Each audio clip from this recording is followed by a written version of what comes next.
Mike, can you check your audio and video for us?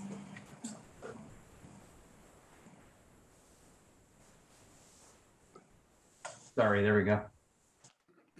Cool, thank you. Yeah, can you see me okay? Yeah, can you hear me okay? I can. All right, I'll mute it and stop. Awesome. Thanks.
Well, it looks like it's 11 o'clock, so I'm going to call the meeting to order. I'm going to call to order the July 5th meeting of the Subdivision Development Advisory Committee.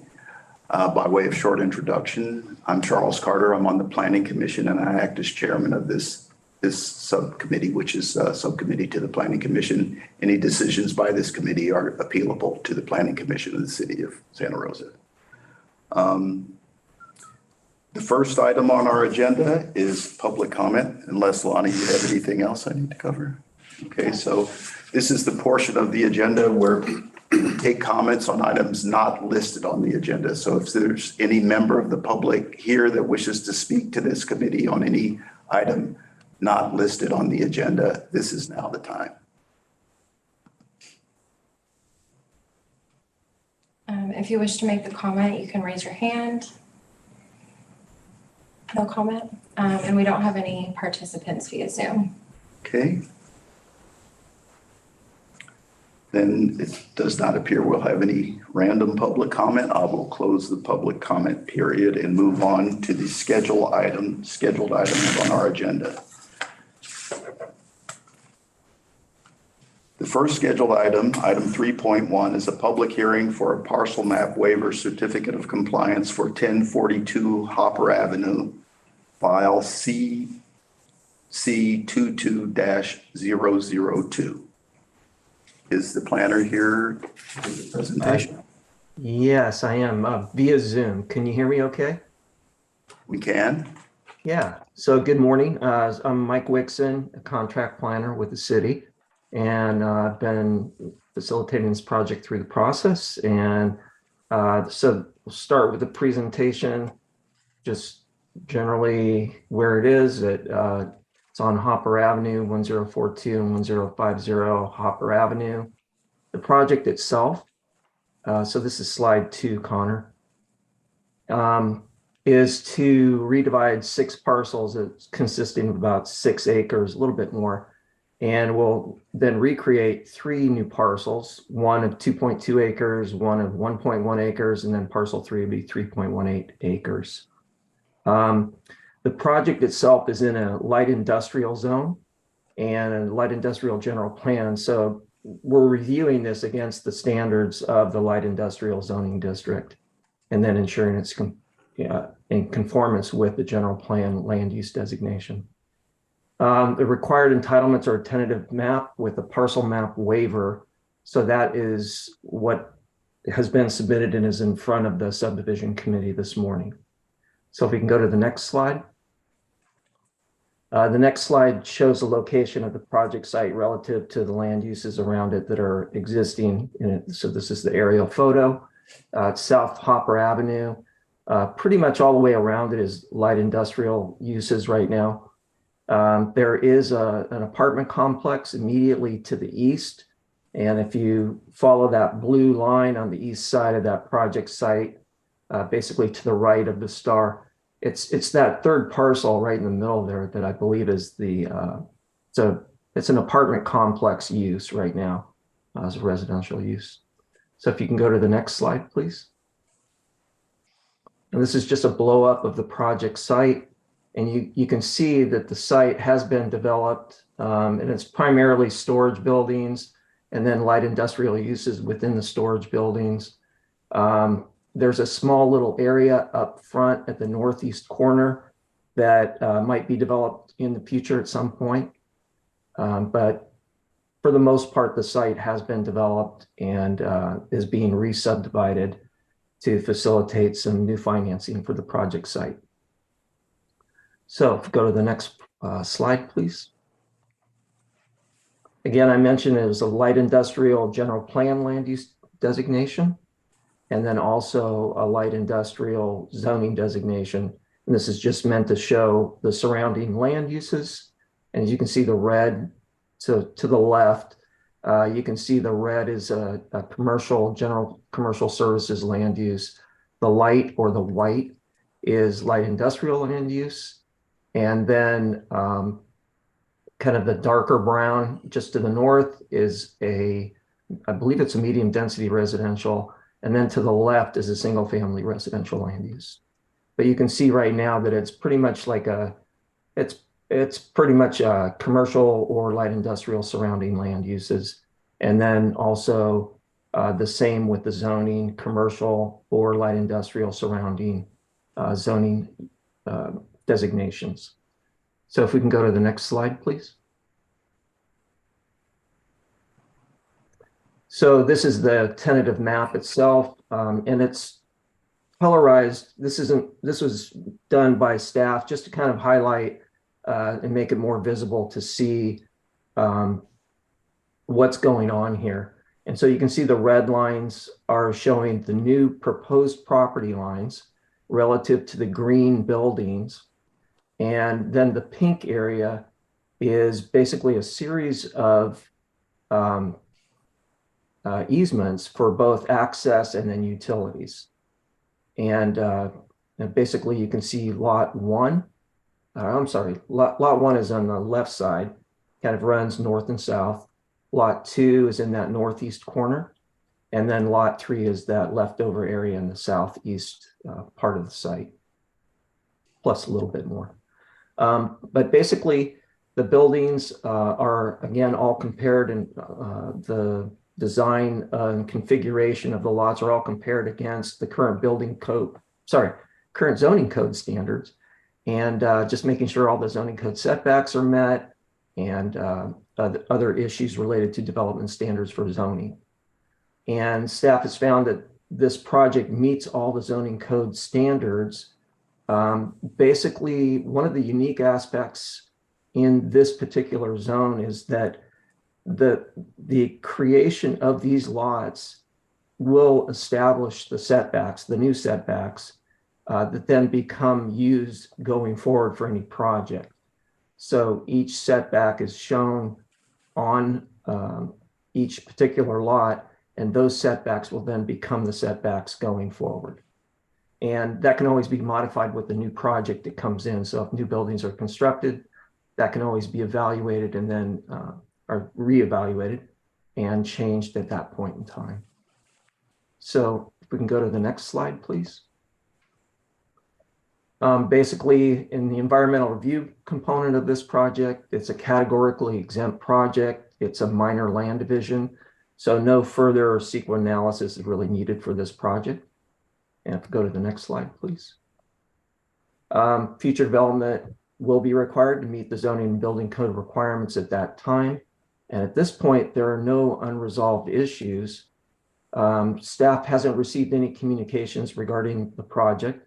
No, I'm sorry, that's on the next slide. And so at this point, we have no issues. We're recommending approval of the project with the resolution shown in front of you, and then also with those conditions recommended both by planning, fire, building, and engineering. And if there's any questions, I believe Cleve is there, and he's from the engineering division and can help answer questions for engineering. I believe Bill Sumsky is there as the applicant, and then related to planning questions or issues, I'm happy to try and help answer those as well. And that would conclude the presentation.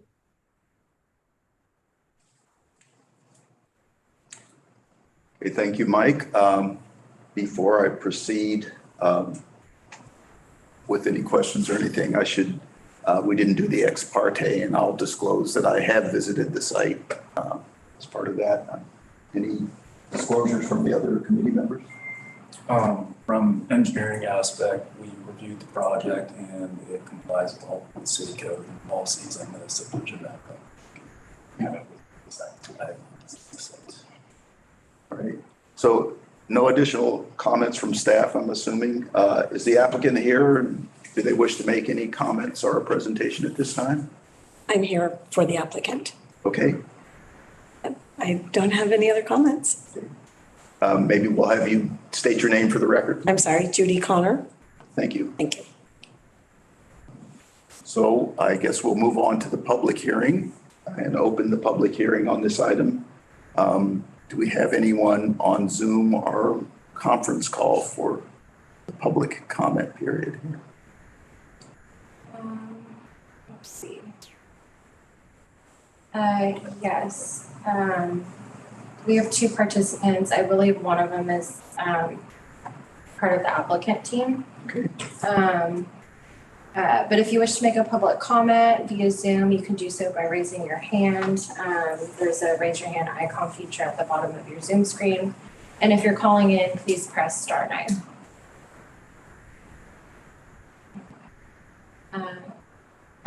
Chair Carter, there are no hands raised at this time. Can I assume there's no one here in person that wants to make any comment on this vote? So, okay.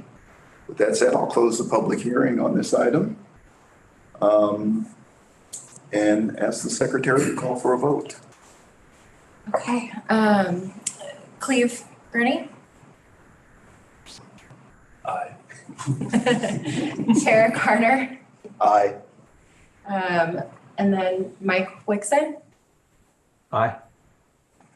Okay, so this passes with 3 ayes, no nays, and no absences. You're welcome. We'll move on to item 3.2. It's a public hearing for parcel map waiver and certificate of compliance for 2248 Guerneville Road, file CC 22003. It's to reconfigure an existing legal parcel into 10 new parcels. And we have planner Connor McKay here for the presentation. Thank you, Chair Carter. Good morning, everybody. Yeah, like Chair Carter said, this is a parcel map waiver located at 2448 Guerneville Road. This would divide a single legal parcel into 8 airspace condominiums with a common parcel consisting of the parking lot. No change in land use, and the required entitlements are a parcel map waiver, certificate of compliance. The building, the subject property is currently an office building with some single family and multifamily residential uses scattered to the south and the west. Here is a zoom in on the existing office building. I kind of cropped the general plan and zoning snippets a little bit too heavily, but you can see that the general plan land use designation of the site is office, and the zoning district for the property is office commercial. Like I said, the surrounding areas are primarily residential and office spaces as well. Here we have the site plan. You can see the parcels are being divided into airspace condominiums, like I mentioned, with that common space being the parking lot. This project was also found reviewed in compliance with California Environmental Quality Act, categorically exempt pursuant to the minor land division section. We have not received any communications about this project and can make the required findings to recommend approval. And I'm available for any questions. Is there any other staff with any additional comments or questions for staff on this item? Okay. Is there a representative from the applicant here? Okay. Do you wish to make a presentation or make any comments at this time? Not at this time, but I could respond if someone else has questions. Okay. Can you state your name for the record, please? Yeah, Josh Hammer. Thank you. With no questions from staff or comments, I guess we can open the public hearing on this one. Do we have anyone standing by phone or Zoom? We do have somebody via Zoom. It looks like they're raising their hand. Carol, I'm not sure if she's part of our staff or a member of the public. Okay, can we get the public hearing timer up then? And Yes. Carol, give me 1 second. Are you Carol Dugas? No, Carol Smolin, member of the public. Okay, give me a second to get the timer going. Okay, I'll be brief. Alrighty, go ahead. Yes, hi. I am a resident of the Pinebrook Townhomes. It's to the left of where to the west of where the proposed air condominiums are. Can someone translate what that means? Is that a mobile home lots, or what exactly is an air condominium?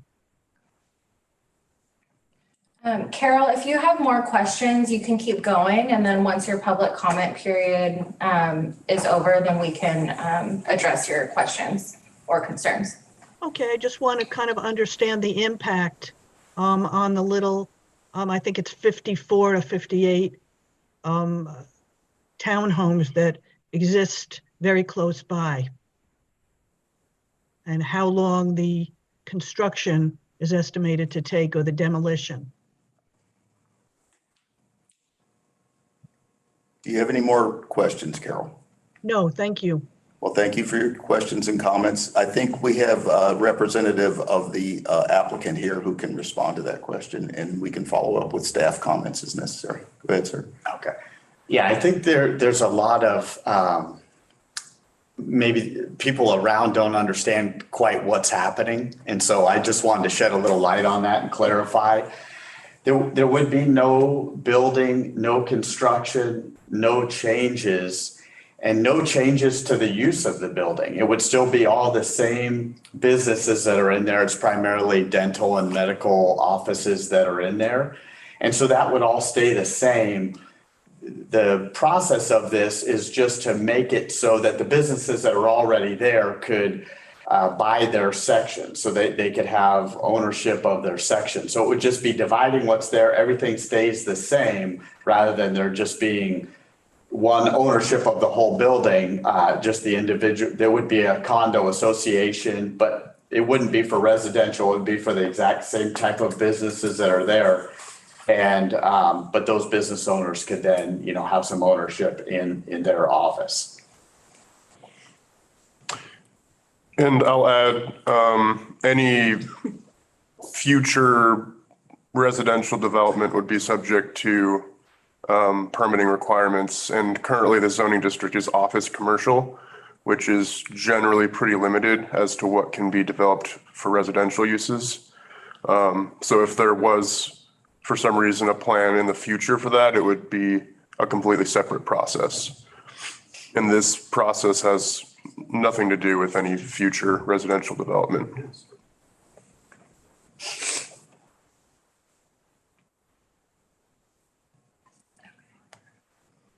Thank you. Thank you. So just in summary, what we're hearing is it's a change in ownership status, and there's no proposal for change in land use or new development with this project. So just to clarify. Do we have any further public comments? That was it. We only have Carol participating via Zoom. Is there anybody else in person who wants to make a comment? Sure. Yeah. Bill Van App. Ready? Yeah. Sorry. Bill Van App is the name. Would you define the airspace condominiums again? I can't quite wrap my mind around that. It's just. Mr. McKay, you want to? Yeah, I'll take a crack at it, and maybe Thank you. my engineer friends can correct me if I'm wrong, but my understanding is that a standard parcel is lines on the ground. And airspace condominiums is basically creating parcels that are on top of each other. So the airspace is that there's technically a legal lot that's in the air above an existing, above a separate parcel. So it's basically like legal lots that are on top of each other.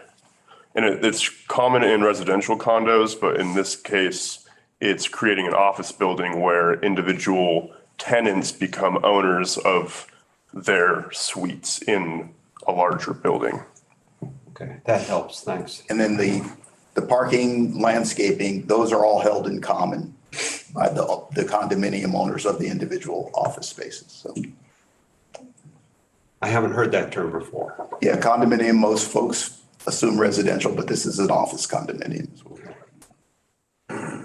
Thank you. Seeing no more hands raised for public comment, I'll now close the public comment period on this one and ask the secretary to call for a vote. Gabe, were you working on this one? Okay. Gabe Osborne, Aye. Chair Carter, Aye. Connor McKay. Yes. So this passes with 3 ayes, no nays, and 0 absences. And just a reminder that this decision is final unless an appeal is filed with the Planning and Economic Development Department within the next 10 calendar days.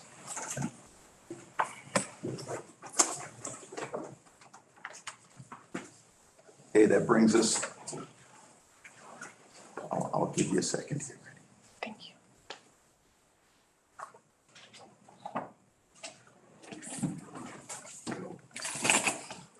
While we're preparing for item 3.3, public hearing, parcel map waiver and certificate of compliance for 2498 Kernville Road, file CC 22-004. I will disclose that I have visited the site and ask other members of the committee if they have any ex parte disclosures. I have not visited the site.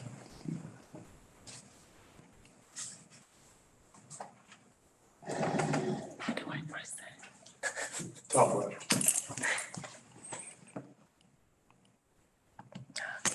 You're welcome. Good morning. My name is Noor Bisla, and the project before you is a request for a parcel map waiver certificate of compliance for 2498 Guerneville Road. The proposal would split the existing lot into 2 separate lots. It is currently a 0.86 acre parcel with a bank and a veterinary hospital on it. The site is zoned neighborhood commercial, and the general plan land use designation is retail and business services. Here's a site plan that would divide the existing lot. It would be split down the middle here, and there is sufficient parking on both sides. The proposal does meet all city code requirements, including parking and setbacks. The project is categorically exempt from the California Environmental Quality Act as it's a minor land division. And therefore, it is recommended by the Planning and Economic Development Department that the subdivision committee approve a certificate of compliance to divide the property at 2498 Guerneville Road into 2 lots. For any questions, this is my contact information. I do believe we have a representative of the applicant team on Zoom as well, and Cleve was the engineer on this project, so he can answer any engineering questions. Okay, let's see.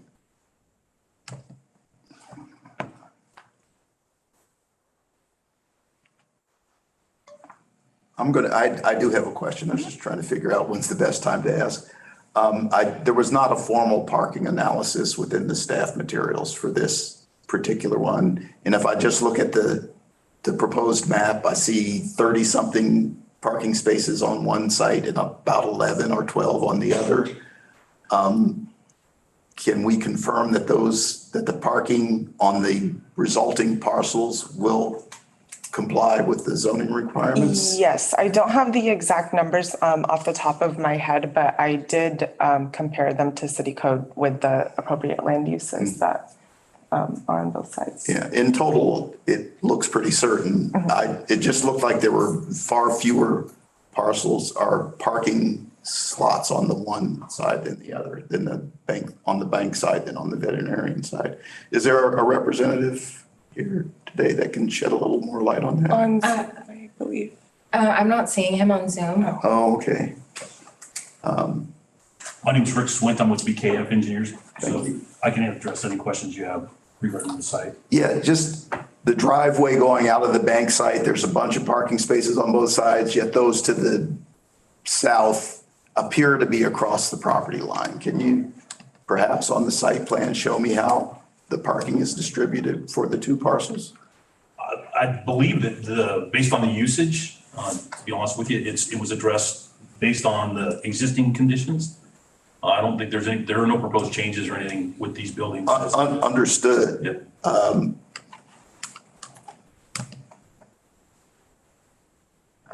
Perhaps, Ms. Beasler, if you could put that site back up there. So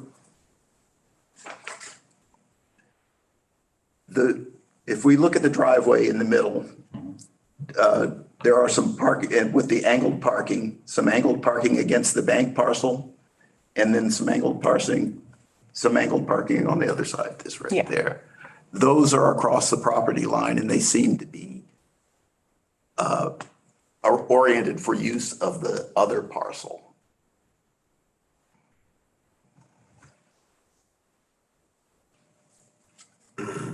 Well, I have to ask, did you have a chance to look at that in terms of numbers? Numbers wise, on either parcel, there is enough parking for the use. I don't know the exact number that would be required, but there was an analysis done with the city code. I could speak a bit to it. On our engineering conditions of approval, we wrote that the applicant's engineer surveyor shall evaluate the need for any easements. And we make a reference to any parking access easements cross lot that would be needed. And then those would need to be submitted with a separate subdivision map or separate instruments with like legal descriptions and plats. Great, that's what I was looking for. So if that's in the conditions of approvals, I think we can, as I said, I think in total, we've got the number of parking, but it looked like it might be an easement situation. So thank you for including that, engineering department. So with that, all my questions have been answered. I'll go ahead and open the public comment on this item where the applicant or members of the public can make comment. Sorry, give me a second here. Okay. Is there anybody in person wishing to make a comment? If you're attending via Zoom and wish to make a comment, please raise your hand. You can do so by selecting the icon at the bottom of your Zoom screen. Chair Carter, there are no hands raised at this time. Okay, so then I will close the public hearing on this item and ask the secretary to call for the vote. Gabe Alsberg. Cleve Gurney. Chair Carter. Aye. Nor Beasla. Aye. That passes with 3 ayes, no nays, and 0 absences. Once again, this decision is final unless an appeal is filed with the Planning and Economic Department within the next 10 calendar days. And that concludes our meeting for today.